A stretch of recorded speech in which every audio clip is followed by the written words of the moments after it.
Pag merong na-imbento na naman ho, mga kababayan, itong mga ito, na pang-issue kay Pangulong Bongbong Marcos, iiwanan na naman ho nila ito. No? Kumbaga, ang estilo ho kasi nila, ayaw nilang mamatay lang yung apoy. Pero ang totoo ho, wala nang apoy sila. Yung apoy nila, ayun, malapit na pong sunugin sa impyerno, mga kababayan. Konting-konti na lang po. Malapit na hong, yun yung talagang apoy nila. Ubus na sila, upos na sila, mga boss. Di ba? Kasi kapag ka nahinto po at wala na may issue, wala na, lalong tatamlay yung mga DDS. Oh, ngayon ito naman. This is the man who is leading your country. May ganun po anak ng putik na ayop.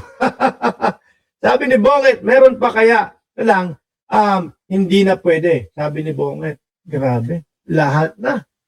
Ano? This is the man who is leading your country. Baka naman meron pa kayo ibang aasahan, ibang gagawa ng pamimeke. Kasi ang hina nito oh. Pati bata ho sasabihin, AI yan eh. Oh, pati ho bata sasabihin, ako, fake news. Pero ang ginagawa ho nila, para mas makonbinse yung mga mahihina ang ulo at mga bobo, ginagawa ho nila, mga kababayan, na may pagpapaliwanag pa sa ilalim. Sinubukan ko ito sa ChatGPT. Ang sabi ng ChatGPT, malabo daw na AI ito. Ngayon, habang tinitingnan ko ho ito, mga boss chief amos, pinapanood ko kay Maharlika, mga kababayan, nakita ko, yun sa ilalim, Dean Chase. Yung pangalan na nagpapakalat ko. At nagyayabang, nakasuhan, inahamon ko ang first couple, nakasuhan ako. Sir, ng putek naman.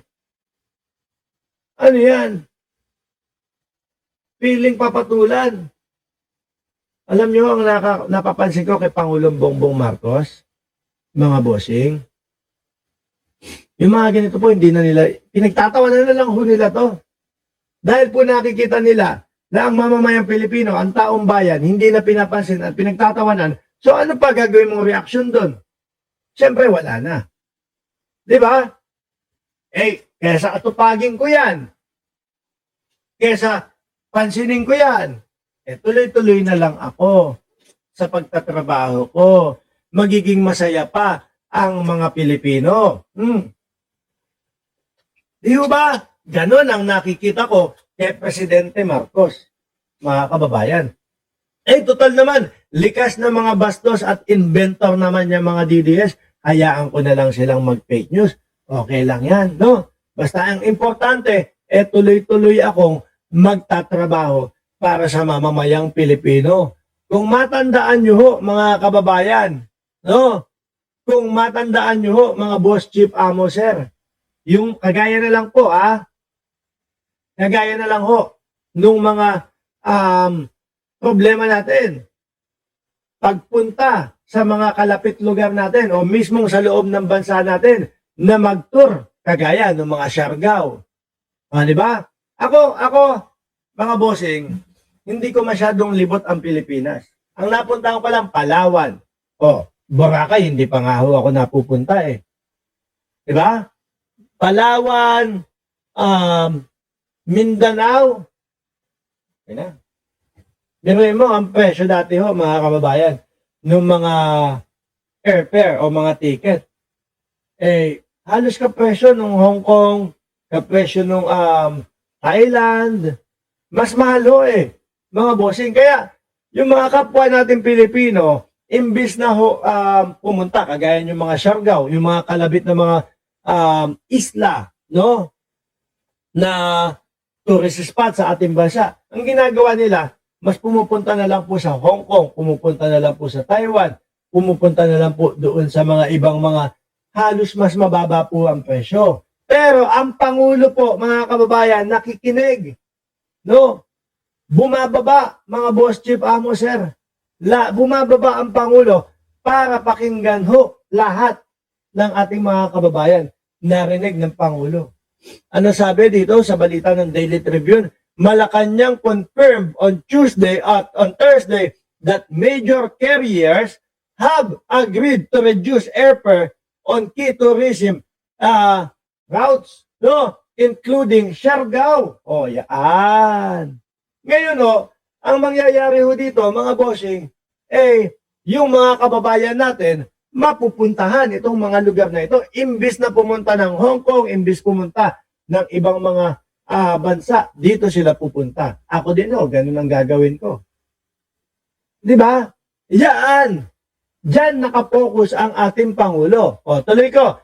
After mounting public complaint that flight to local destination cost more than trip to abroad. Ngayon, pagka nagbakasyon ako, ay hindi, ito, mura na no? Mas mababa na yung airfare papunta doon sa mga sa mga lugar sa Pilipinas. Bakit pa ako pupunta sa ibang bansa?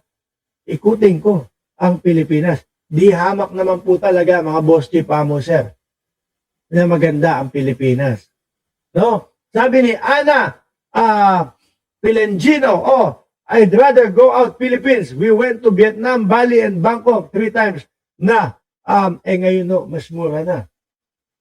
Di ba? Siyempre, mamimili ka na ngayon. Kung saan. Yung mga hindi natin napupunta. Ang tanong ng taong bayan, ano po ang balita sa vlogger na si Banat Bay at bakit parang biglang nawala sa sirkulasyon? Ayun, bakla pa din. Ay, si Banat Bay, hindi ko alam kung ano nangyari dyan. Ang lagi ko hong nakikita, mga bossing, yung yung kaboses ko ho. Sandali yung kaboses ko ho, mga kababayan. Ngayon, biruin mo nga naman ang presidente, tuloy-tuloy lang po. Mga pabahay, hindi ko alam. Kung bakla, sabi nila, bakla daw, pero hindi ko alam. God bless Philippines, sabi ni Lily Sarmiento. Ngayon mga bossing, ganyan lang ang Pangulo. Tapos meron pang isa. Ito, hindi ko makita Yung yung 4-piece ni Sandro hindi ko makita No? Ngayon naman mga boss, pag-usapan natin, ito pong pagpapatalsik kay Pangulong Bongbong Marcos. Ayan, mga DDS, pasok. Kailangan namin kayo dito. No? Kailangan namin kayo dito. Ngayon, mga bossing, asan ba yan? Halos si Congressman Benny Abante, hindi tanggap Bakit daw? Madam Chair. Ito daw po, nag-walk out kasi si Congressman Benny Abante, mga kababayan. Kung bakit, pakinggan ninyo. I object, Madam Chair. I did not properly hear the explanation on the sufficiency in form. And that is what I would like to hear. And because of this, I object. There is a motion to declare the Jesus complaint as sufficient in form.